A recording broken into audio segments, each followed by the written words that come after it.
जवानों को जोड़ो, दोनों एतबार से, सियासी एतबार से भी आपको अब मजबूत होना है। तलवे नहीं चाटने हैं किसी के, सियासत में आना गुनाह नहीं है, मुखिया मिंबर बनना गुनाह नहीं है, एमएलए एमपी का सपना देखना गुनाह नहीं है, बल्कि जस्टिस होना चाहिए। हुकूमत आपको इस्लाम ने सिखाया है।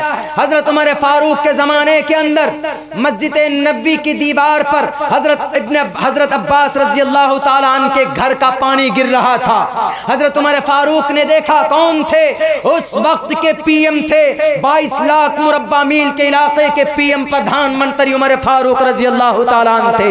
लेकिन हुकूमत कैसे होती है, सियासत कैसे होती है, इख्तिदार को कैसे चलाया जाता है, उमर फारूक के ज़माने से सीखा जाए, सहाबाए किराम की ज़िंदगी से लिया जाए। उमर फारूक ने कहा, पानी गिर रहा है मस्जिद नबी में, इस परनाले को, मेज़ाब को उठाकर फेंक दो यहाँ से। सहाबाए किराम ने वो अमल किया। हजरत अब्बास रजी अल्लाह ताला अन्हु आकर के कहा कि किसने ये काम किया? किसी ने कहा कि उमर फारूक ने, पीएम साहब ने किया। हजरत अब्बास डरे नहीं, हजरत अब्बास घबराए नहीं कि अरे उमर फारूक ने, अमीरुल मोमिनीन ने, पीएम साहब ने उखाड़ कर फेंका है, अगर कुछ बोलेंगे तो हथकड़ी लग जाएगी। नहीं, उस वक्त के हजरत उबय बिन काब रजी अल्लाह ताला अन्हु जो जस्टिस ऑफ मुस्लिम थे, उनकी अदालत के अंदर केस दायर किया, एफआईआर किया, फर्स्ट इंफॉर्मेशन रिपोर्ट दाखिल किया। हजरत ने बुलाया, एक तरफ कटघरे में खड़े हैं उमर फारूक, दूसरे तरफ खड़े हैं हजरत अब्बास रजी अल्लाह ताला अन्हु। अपना हक लेने के लिए मैदान में आए कि नहीं आए? हजरत अब्बास, अगर आपको आज आपका हक नहीं मिलता है तो आपको चुप नहीं बैठना, आपको अपना हक लेना है, जुबान के अंदर कुव्वत पैदा करनी है। तो हमारे फारूक ने कहा कि नबी पाक अलैहिस्सलाम, ये मस्जिद नबी में पानी गिर रहा था, इसलिए नमाजियों को दिक्कत हो रही थी, इसलिए हमने इस परनाले को उखाड़ करके फेंक दिया है। तो हजरत अब्बास ने कहा, आप कौन होते हैं फेंकने वाले? कहा क्यों? कहा मोहम्मदुर रसूलुल्लाह के कंधे पर मैं खड़ा होकर, आप अलैहिस्सलाम नीचे खड़े हुए और कहा कि चाचा आप खड़े हो जाइए मेरे कंधे पर और इस परनाले को लगाइए। मोहम्मदुर रसूलुल्लाह के ज़माने से लगा हुआ है, किसी ने नहीं उखाड़ा, अबू बकर ने नहीं उखाड़ा, मोहम्मदुर रसूलुल्लाह ने नहीं उखाड़ा। आपके पेट में गुदगुदी क्यों हो गई?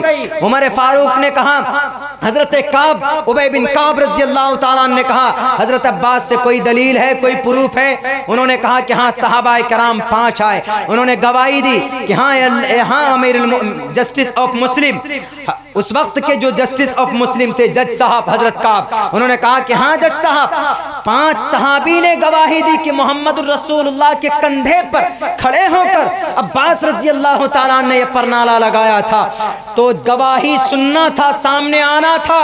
उस वक्त के 22 लाख मुरब्बा मील के इलाके के पीएम के पांव तले से जमीन खिसक गई, कांपने लगे कि कहीं अल्लाह मेरी गिरफ्त ना कर ले। फौरन जाकर माफी मांगते एक सहाबी से, कौन? उस वक्त के अमीरुल मोमिनीन, 22 लाख इलाके के अंदर जिनकी हुकूमत थी। उन्होंने कहा कि मुझे माफ कर दीजिए, मुझसे गलती हो गई, चलिए आप चलिए, मैं दोबारा लगा देता हूं। तो उमर फारूक रजी अल्लाह ताला अन्हु खड़े हुए और कहा कि मेरे कंधे पर खड़े होकर के आप इस परनाले को लगाइए। इसको बोलते हैं इख्तिदार, इसको बोलते हैं सियासी सूझबूझ, इसको बोलते हैं सीएम के ओहदे का सही इस्तेमाल करना, पीएम के ओहदे का सही इस्तेमाल करना। आज इसी तरीके पर औरंगजेब रहमतुल्लाहि अलैहि ने हुकूमत की मुल्क हिंदुस्तान में औरंगजेब, उनको कितना नंबर दिया जाता? 8 नंबर। इल्जाम क्या लगाया जाता है कि 4 मंदिर को तोड़ा। यह हिस्ट्री बताकर मैं इसका एनालाइज करके अपनी बात खत्म करूंगा। औरंगजेब कौन थे? तारीख उठाइए मेरे मुस्लिम जवानों, तारीख उठाकर देखो, दुनिया इंसानियत के अंदर इससे महान राजा आज तक पैदा नहीं हुआ। इतना दिलेर क्यों? महाराजा थे वो मुल्क हिंदुस्तान के, लेकिन घर का खर्च किससे चलाते थे पता है? टोपी बुन करके अपने घर का खर्च चलाते थे, कुरान करीम की किताबत करके अपना घर का खर्च चलाते थे। तब जाकर हिंदुस्तान का जीडीपी बना था 27%। आजकल के 10 लाख का सूट नहीं पहना था आजकल के लीडर की तरह, 3 लाख का पेन इस्तेमाल नहीं کیا تھا. 50 کروڑ روپے خرچ کر کے باڈی گارڈ نہیں رکھے تھے اورنگزیب نے. اپنے تن من دھن پیٹ کاٹ کاٹ کر ہندوستان کو اکھنڈ بھارت بنایا تھا. کامکھیا دیوی کی مندر کس نے بنایا؟ اورنگزیب نے بنایا. اجین کے مہاکالی مندر کس نے بنایا؟ اورنگزیب نے بنایا. پھر یہ الزام کیوں؟ بس صرف عداوت کی بنیاد پر، تشدد کی بنیاد پر. اللہ ان کو ختم کرے، ہماری زبان کے اندر تقویت پیدا کرے اور ہمیں صحیح مارگ دشا دکھائے. ایشور اللہ تبارک و تعالی.